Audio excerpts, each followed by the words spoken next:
January 17th, 1943, somewhere over the churning gray waters of the English Channel, the air itself seemed to tremble.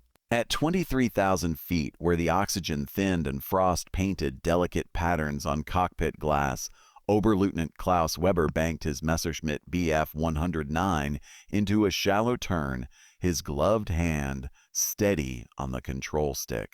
The winter sun broke through gaps in the cloud layer below, casting brilliant shafts of light that transformed the metallic skin of his fighter into flowing silver.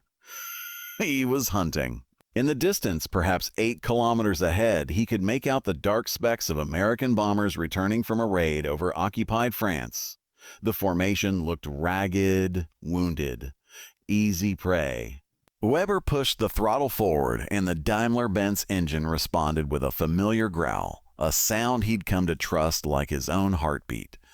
The radio crackled with static and German voices confirming positions, coordinating the intercept.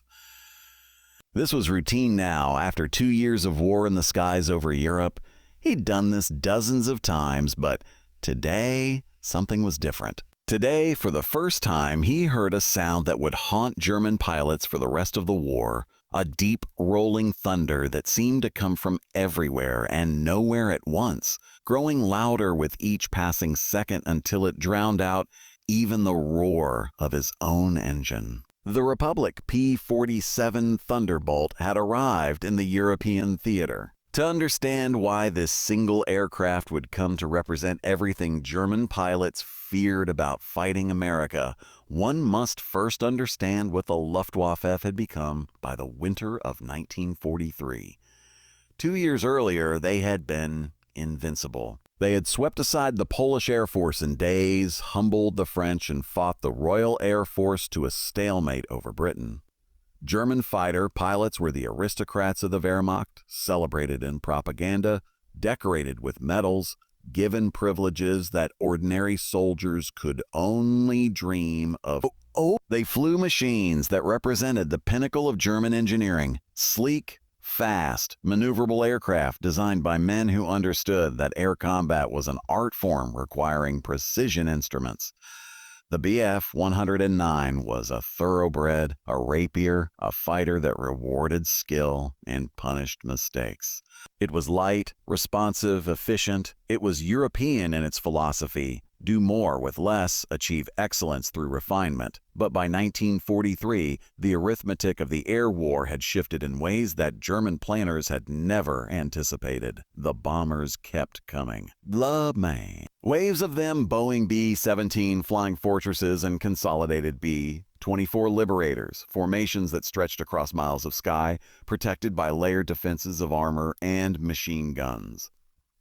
The Luftwaffe could shoot them down. They did regularly, but more always came. For every bomber destroyed, 2 more appeared to take its place. The industrial capacity of the United States was transforming into something unprecedented in human history, a productive engine that could simply manufacture its way to victory, drowning the Axis powers in steel and aluminum and high-octane gasoline. And now, escorting those bombers came a fighter that embodied everything about America that German pilots had been taught to dismiss as crude, wasteful, and unsophisticated. The P-47 Thunderbolt was not elegant. It was, by European standards, grotesque. It weighed 7 tons fully loaded, nearly twice the weight of a Bf 109. Its engine, the massive Pratt & Whitney R2800 Double Wasp, displaced 2804 cubic inches and generated 2,000 horsepower, more than some locomotive engines. The aircraft was so large that pilots approaching it for the first time often mistook it for a medium bomber. Its fuselage was barrel-shaped, its wings thick and stubby, its overall profile suggesting not a fighter aircraft, a flying tank. German intelligence officers examining the first photographs of the P-47 reportedly laughed. How could such a thing possibly compete with the refined fighters of the Luftwaffe? It violated every principle of fighter design they held sacred. It was American arrogance made manifest in aluminum and steel. the presumption that sheer size and power could compensate for lack of finesse. They were wrong, catastrophically, lethally wrong. Oberleutnant Weber's first encounter with a P-47 lasted exactly 43 seconds, though he would later swear it felt like hours. He had closed to within 1,000 meters of the bomber formations when movement in his peripheral vision made him glance right.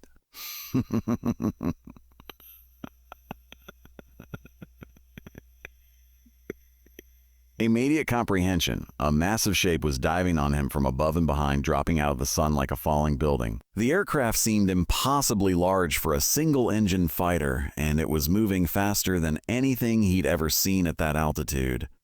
Weber reacted on instinct, throwing his Bf-109 into a hard right turn, pulling back on the stick, trying to outmaneuver whatever was attacking him. His fighter responded beautifully, snapping into the turn with the agility that had saved his life a dozen times before. But when he craned his neck to look for his attacker, expecting to see it overshooting, struggling to turn with him, he found the American fighter still there, still behind him, and now the air around his cockpit was suddenly alive with tracer fire. Brilliant streams of light that seemed to come from every direction at once. He dove. The Bf-109 was good in a dive, and diving was often the best escape from a bad situation. Weber pushed the stick forward and rolled inverted, falling toward the clouds below, his engines screaming in protest as the airspeed indicator climbed past 400 kilometers per hour, past 500.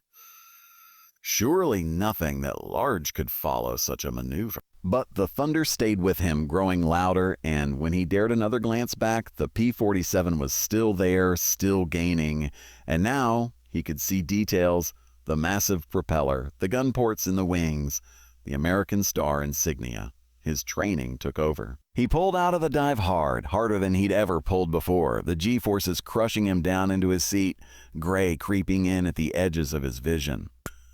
A Bf-109 could outturn anything in the sky. Except today, it could. The American stayed with him through the turn, and now Weber realized with a cold clarity that approached terror that he was no longer the hunter. He had become prey. He escaped only because the P-47 ran out of ammunition. Later, on the ground, his hands would still be shaking as he tried to explain to his squadron commander what he'd encountered. The words came out wrong. Inadequate.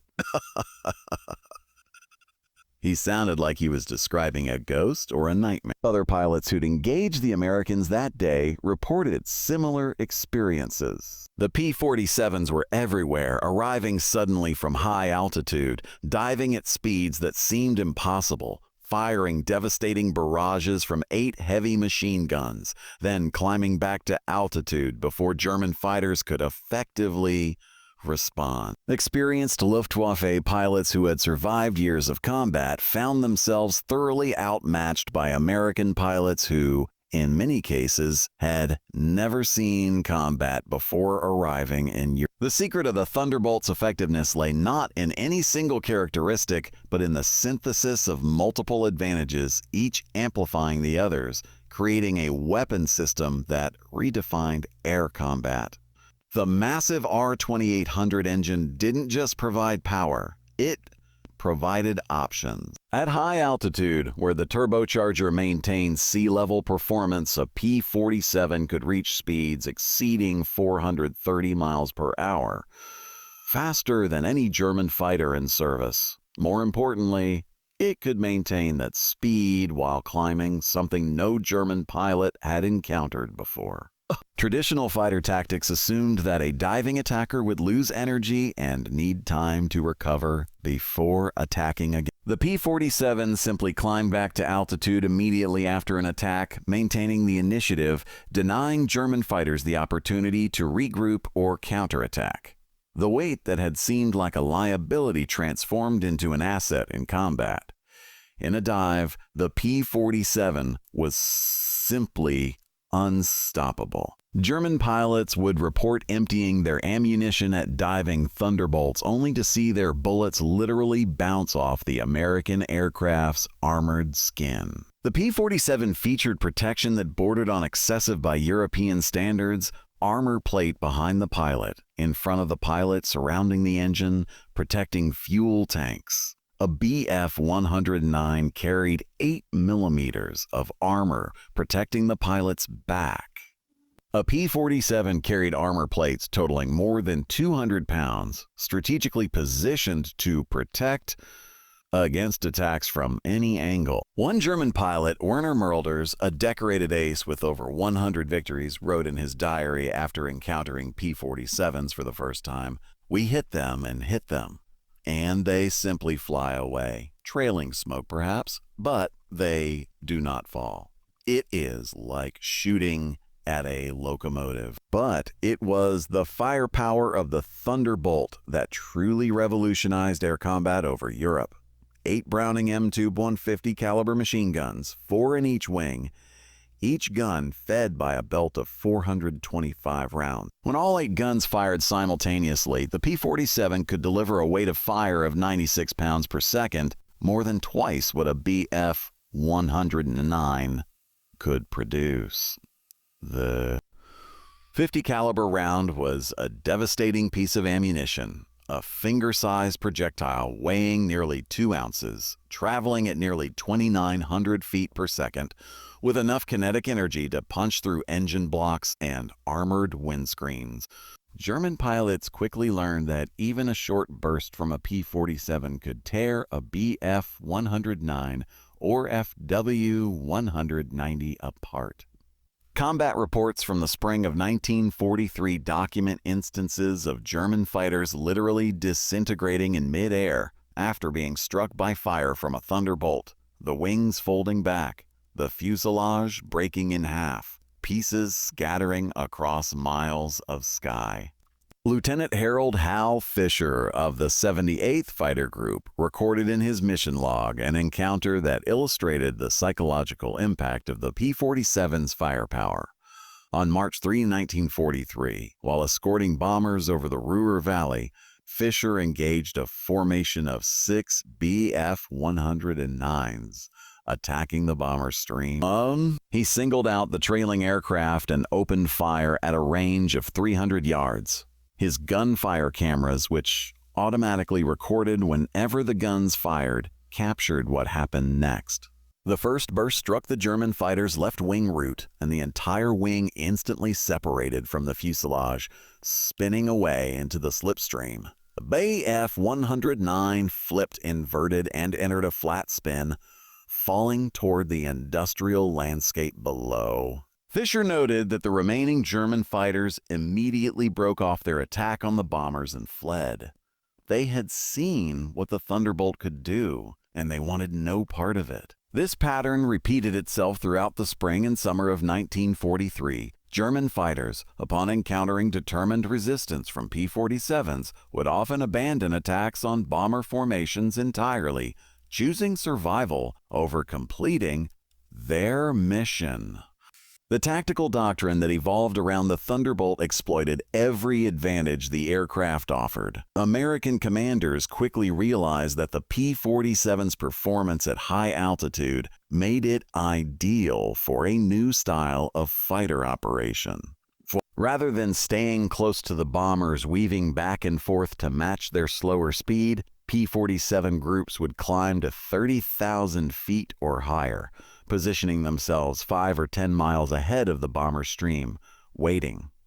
When German fighters rose to intercept the bombers, climbing through 20,000 feet, focusing entirely on the big B-17s and B-24s ahead, the Thunderbolts would drop on them from above, accelerating to devastating speeds, often destroying or scattering entire German formations before the Luftwaffe pilots even realized they were under attack. It was predatory, ruthlessly efficient, and it inverted the entire tactical situation. German fighters now had to worry not just about bomber defensive fire, but also about attacks from above and behind by aircraft they couldn't outrun couldn't outdive, and often couldn't even see until it was too late. Major Hubert "Hub" Zemke, commanding officer of the 56th Fighter Group, was one of the first American pilots to fully grasp the Thunderbolt's potential. Zemke was 30 years old in 1943. An experienced pilot who had studied German tactics extensively and understood that defeating the Luftwaffe required not just good aircraft, but also sound doctrine. He developed what became known as the AMC fan, a formation that positioned flights of P-47s at staggered altitudes between 28 and 32,000 feet, creating a layered defensive screen above the bombers. German fighters attempting to attack had to climb through multiple layers of American fighters, each with an altitude advantage, each able to dive at high speed on any German aircraft that presented itself as a target. The results were dramatic. In the first 6 months of P-47 operations, the 56th Fighter Group claimed over 100 German aircraft destroyed, while losing only 12 P-47s in air-to-air combat. The exchange ratio, the number of enemy aircraft destroyed compared to friendly losses, approached 10-1, a figure that exceeded anything achieved earlier in the war. For the men of the Luftwaffe, these statistics represented not abstract numbers but lived experience, a daily erosion of confidence and certainty. German pilots who had grown accustomed to tactical superiority, who had learned to trust their aircraft and their training, now found themselves confronting an enemy that seemed to possess unlimited resources and unlimited determination. Every mission might bring an encounter with the Thunderbolts. Every climb to altitude might end with that terrible thunder, that sound of massive engines and spinning propellers, announcing an attack from above. Feldwebel Hans Philipp, a veteran pilot with over 200 victories, wrote to his family in April 1943, "The Americans come every day now, and every day there are more of them. We shoot them down, but it makes no difference. Tomorrow there will be more." And now they have fighters that we cannot match. Fighters flown by young men who have the luxury of learning from their mistakes because their aircraft bring them home even when we hit them. We no longer have that luxury. The psychological dimension of air combat is difficult to quantify but impossible to ignore. Before the P-47, German pilots had fought an air war in which skill, experience, and aircraft performance determined outcomes. A veteran pilot in a good aircraft could reasonably expect to survive, could use knowledge and cunning to offset enemy advantages.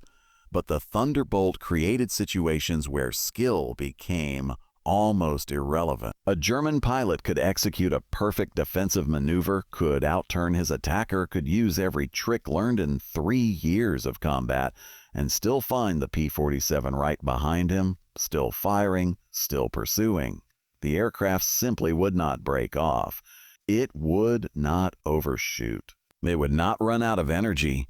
It would stay on its target until either the target was destroyed or the P-47 ran out of ammunition. This was warfare as industrial process, a reduction of combat to simple mathematics. Which side could bring more force to bear, more consistently, over longer periods of time? The technical capabilities of the P-47 stemmed directly from American industrial and engineering philosophy, a philosophy that differed fundamentally from European approaches. Where German engineers sought efficiency and optimization, reducing weight and complexity to achieve performance, American engineers embraced power and redundancy. The R-2800 engine exemplified this approach.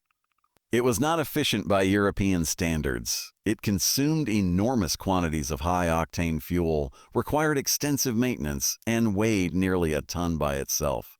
But it was reliable, it was powerful, and crucially, it could absorb tremendous battle damage and continue functioning. Combat reports document P-47s returning to base with one or more cylinders completely shot away, oil spraying from severed lines, coolant leaking, yet still running, still generating enough power to get their pilots home. One pilot, Lieutenant Robert Johnson of the 56th Fighter Group, limped back to England in a P-47 that had been hit by German fire over 200 times. The entire tail section was shredded, control surfaces torn, hydraulics destroyed, yet the R-2800 kept running, and Johnson flew the crippled aircraft across the channel and landed safely. This reliability became, in itself, a weapon. German pilots knew that even if they scored hits on a P-47, even if they saw smoke and pieces flying off the American aircraft, it would likely escape. Meanwhile, a single good burst into a Bf-109 could sever control cables, puncture the coolant system, or set the fuel tank ablaze. The asymmetry was profound. American pilots could afford to be aggressive, could press attacks, could make mistakes, because their aircraft would probably survive and bring them home. German pilots had to be cautious, had to break off engagements at the first sign of danger, because one mistake, one stray bullet in the wrong place could mean death. Over time, this asymmetry compounded. American pilots gained experience, grew more confident, learned the limits of their aircraft and their opponents. German pilots grew more conservative, more fatalistic, more aware that they were fighting a losing battle against an enemy that could simply outlast them. The summer of 1943 brought the Thunderbolt into its full maturity as a weapons system. By July, P-47 groups were ranging deep into Germany, appearing over targets that German commanders had considered beyond the reach of Allied fighters. The Luftwaffe responded by concentrating its forces, creating powerful fighter formations designed to overwhelm the American escorts through sheer numbers. On June 22, 1943, over Bremen, nearly 300 German fighters attacked a bomber formation escorted by 70 P-47s. The air battle that followed became one of the largest fighter engagements of the entire war. For 40 minutes, across 50 miles of German sky, aircraft dove and climbed and fired at each other in a chaotic, swirling melee that one pilot described as like being inside a beehive that's been kicked over. When it ended, the Americans claimed 22 German fighters destroyed against the loss of 8 P-47s. More significantly, the bomber formation reached its target, dropped its bombs, and returned to England with acceptable losses. The German tactic had failed. Throwing more fighters at the problem did not work when the American fighters were superior in performance and protected by aircraft that could absorb damage and keep fighting. Throughout this period, the symbolic weight of the Thunderbolt grew. It became more than just an aircraft. It became a representation of American material abundance, of the vast productive capacity that the United States could bring to bear in this war. Every P-47 that appeared over Germany carried with it an implicit message: we can build these faster than you can shoot them down. In the cockpit of each Thunderbolt sat a pilot who knew that if this aircraft was damaged or destroyed, another would be waiting for him. If he was shot down but survived, he would be given a new aircraft and sent back into combat. The machinery of American industry would simply continue producing, continue supplying, continue overwhelming the Axis through sheer abundance. For German pilots accustomed to shortages of fuel, spare parts, and replacement aircraft, this abundance was incomprehensible and deeply demoralizing. Hauptmann Johannes Steinhoff, a Luftwaffe ace who survived the war with over 100 victories, wrote in his memoirs about the impact of American abundance on German morale. We would shoot down 10 of them in a day and feel proud, feel that we were making a difference. And then the next day there would be 20 more, and the day after that 30 more. Where were they all coming from? We knew Germany was producing fighters. We saw new aircraft arriving, but never enough, never as many as we needed. But the Americans seemed to have an endless supply. They could throw away aircraft like we threw away empty cartridge cases. After a while, you stopped counting your victories because you realized the count was meaningless. You could shoot down 100, 200, 500 American aircraft, and it would change nothing. They would keep coming forward. The autumn of 1943 brought the air war to a new level of intensity. The combined bomber offensive was reaching deep into the German industrial heartland, targeting ball-bearing factories, aircraft plants, and synthetic fuel refineries. The Luftwaffe defended these targets with desperate determination, throwing every available fighter into the battle. October and November saw some of the costliest air battles of the war, with bomber losses reaching unsustainable levels on several missions. But through it all, the P-47s continued to exact a terrible toll on the German fighter force. By December 1943, Luftwaffe fighters' strength on the Western Front had actually declined despite increased production, because pilot losses were exceeding the rate at which new pilots could be trained. Experienced German fighter pilots, men with hundreds of hours of combat time, were being killed or wounded faster than they could be replaced. And when new pilots arrived at operational squadrons, they faced the terrifying prospect of flying against Americans in Thunderbolts, with minimal training and minimal chance of survival. The P-47 also revealed itself as extraordinarily versatile, capable of missions beyond pure fighter escort. Its rugged construction and heavy firepower made it ideal for ground attack, and by late 1943, P-47 groups were regularly strafing German airfields, rail lines, and vehicle columns. The 850 caliber machine guns could destroy locomotives, shred trucks, and make airfields unusable. Pilots discovered that the P-47 could carry bombs up to 2,500 pounds of ordnance externally mounted, transforming the fighter into a fighter bomber without significantly degrading its air-to-air performance.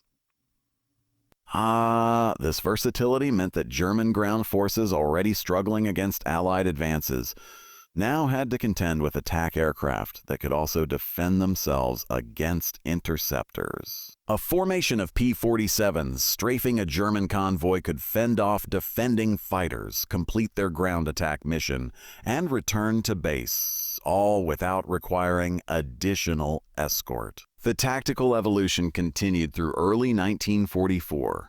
American pilots, now thoroughly familiar with their aircraft's capabilities, developed increasingly aggressive techniques. Dive and zoom tactics became standard. Use altitude advantage to dive on German formations, fire a burst, then climb back to altitude using the P-47's superior power.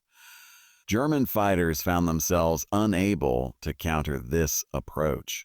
If they tried to follow the climbing P-47, they would lose airspeed and become vulnerable. If they dove away to escape, the P-47 would follow them down, accelerating to speeds where German aircraft experienced control problems. The tactical initiative had completely shifted. By the spring of 1944, as preparations for D-Day accelerated, the Luftwaffe had effectively lost air superiority over Western Europe. They could still mount attacks, could still inflict casualties, but they could no longer prevent Allied operations or protect German forces from air attack. The personal accounts of German pilots from this period make for haunting reading. These were not cowards or incompetents. Many were highly skilled, experienced combat veterans who had survived years of warfare against multiple enemies. But they had been worn down, their confidence eroded by months of fighting against an enemy that seemed to possess every advantage. Lieutenant Franz Stegler, who would later become famous for escorting a crippled American bomber to safety in an act of chivalry, wrote in January 1944, "We take off knowing we are outnumbered. We climb knowing the Americans are already above us. We engage knowing that even if we succeed, even if we shoot down bombers, the Thunderbolts will dive on us, and we will be lucky to escape. This is not combat anymore. This is survival. We are trying to survive long enough to land, refuel, and do it again tomorrow. There is no path to victory here, only varying speeds of defeat. The numbers tell the story with brutal clarity. In January 1943, before the P-47 became operational in large numbers, the average life expectancy of a German fighter pilot on the Western Front was approximately 200 combat missions. By January 1944, that figure had dropped to approximately 25 combat missions. The kill ratio had inverted. In 1941, the Luftwaffe had destroyed 3 Allied aircraft for every German aircraft lost. By 1944, the ratio had reversed. The Allies were destroying 3 German aircraft for every Allied loss, and these losses could not be replaced. Germany was running out of experienced pilots, running out of fuel, running out of time. The P-47 Thunderbolt's impact extended beyond mere statistics of aircraft destroyed or missions flown. It represented a fundamental shift in the nature of industrial warfare, a demonstration that in total war between industrialized nations, productive capacity became as important as tactical skill or strategic genius. The Thunderbolt was not the best fighter aircraft of World War II in any single category. Other aircraft could turn tighter, climb faster, or accelerate more quickly. But it was the most effective, the most survivable, and the most abundant. It embodied American advantages in a single package: massive industrial capacity, technological sophistication, and a willingness to invest resources in protecting the lives of pilots. Each P-47 cost approximately $85,000 to produce in 1943 dollars. Expensive by the standards of the time, but acceptable when weighed against the value of the trained pilot sitting in the cockpit. By mid-1944, as Allied forces prepared to invade France, the P-47 had achieved something remarkable. It had made the skies over Europe fundamentally unsafe for German aircraft. Luftwaffe fighters still operated, still fought, still occasionally achieved tactical successes. But they did so knowing that every mission might be their last, that they were outnumbered and outmatched, that the Americans in their massive, thundering fighters owned the sky. The invasion of Normandy on June 6, 1944, saw nearly 12,000 Allied aircraft supporting the landing forces. Of these, over 500 were P-47 Thunderbolts, flying multiple missions throughout the day, bombing German positions, strafing troop concentrations, and ensuring that the Luftwaffe could not interfere with the invasion.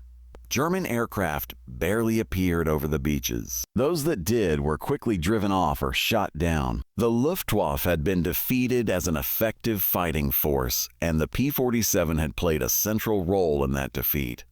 In the cockpit of a Thunderbolt 5 miles above the Earth, the world reduced itself to simple elements: sky, cloud, sun, and the steady thunder of the R-2800 engine. American pilots sat surrounded by armor plate and redundant systems, their 8 machine guns loaded and ready, their fuel tanks full, knowing that their aircraft would likely bring them home even if the mission went wrong. They were the inheritors of a tradition that stretched back to the beginning of flight, but they fought with tools that earlier aviators could barely have imagined.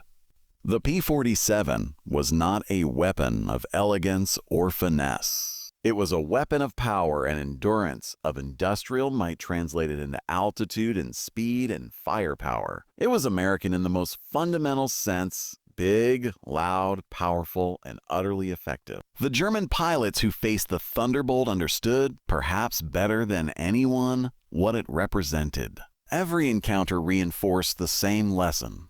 They were fighting an enemy that could simply outproduce them, that could absorb losses that would cripple the Luftwaffe, that could send young pilots into combat in aircraft so advanced and so durable that skill and experience mattered less than they once had. The aristocratic ideal of air combat, the notion that the war in the sky was somehow cleaner or more honorable than the war on the ground, died somewhere over Germany in 1943.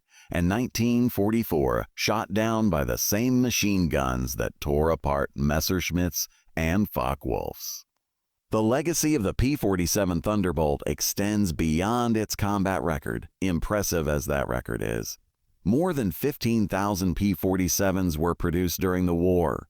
They served in every theater, from the skies over Europe to the Pacific Islands to the deserts of North Africa. They destroyed thousands of enemy aircraft in air combat and thousands more on the ground. They supported ground forces, attacked infrastructure, and helped establish the air superiority that made Allied victory possible. But perhaps more significantly, the P-47 demonstrated that industrial democracy, when fully mobilized, could produce weapons that reflected its values, machines that protected their users, that could be produced in vast quantities, that embodied abundance rather than scarcity. The Thunderbolt was not efficient in the European sense. It was effective in the American sense, and in total war, effectiveness mattered more than efficiency. In the end, the fear that German pilots felt when they heard the thunder of approaching P-47s was not irrational or cowardly. It was a reasonable response to an implacable reality. They were fighting an enemy that had more of everything. More aircraft, more pilots, more fuel, more bullets, more time. An enemy that could afford to lose aircraft and pilots because more would always be available. An enemy that had built a fighter so tough, so powerful, so overwhelming that it changed the calculus of air combat itself. The thunder of the Thunderbolt was the sound of American industry at war, of assembly lines running day and night, of a nation's productive capacity bent toward a single purpose. It was the sound of inevitability, of a future already written, of a war already decided. Somewhere in the vast sky over Europe on a cold afternoon in January 1945, Oberleutnant Klaus Weber climbed into his Bf-109 for what would be his last mission. He was 24 years old now, a veteran of 2 years of combat, and he was tired in ways that sleep could not cure. His aircraft was patched and worn, its engine running rough, its guns jamming more often than not. He took off into the gray sky knowing, as every German pilot knew by then, that the war was lost. That knowledge had settled into his bones like cold, like the certainty of winter. Above him, somewhere in the clouds, the American fighters were waiting. He could not see them, but he knew they were there. He could feel them, and soon enough he would hear them. That terrible rolling thunder that had haunted his dreams for 2 years, the sound of power and abundance and inevitable defeat, the sound of America at war, the sound of freedom armed and dangerous and utterly unstoppable. He advanced his throttle and climbed toward that sound because that was what remained for him to do, because pilots flew and fought and died, and the sky cared nothing for ideologies or causes or which side claimed to be righteous. The sky cared only for power and physics and the cold mathematics of combat. And in those mathematics, the Thunderbolt had written an equation that no German pilot could solve. The thunder rolled on across the skies of Europe, across the years, across memory itself, a sound that would echo long after the last shot was fired, and the last aircraft landed, and the last pilot climbed down from his cockpit to face a world forever changed by the war they had fought in the bright and terrible sky. As the thunder of those massive Pratt and Whitney engines fades into history, the lessons remain etched into the metal of museum aircraft, preserved in fading photographs, and carried in the memories of those who witnessed what happens when freedom arms itself with the full weight of industrial might. If this journey through the forgotten corridors of history has moved you, if these voices from the past deserve to echo into the future, then join us here at Past Oracle. Subscribe and ensure that these stories, these truths written in contrails and courage, never fade into silence. Because those who flew, those who fought, and those who fell deserve more than our remembrance. They deserve our promise that their thunder will never be forgotten. Hit that subscribe button and become a guardian of history. The past is calling. Will you answer?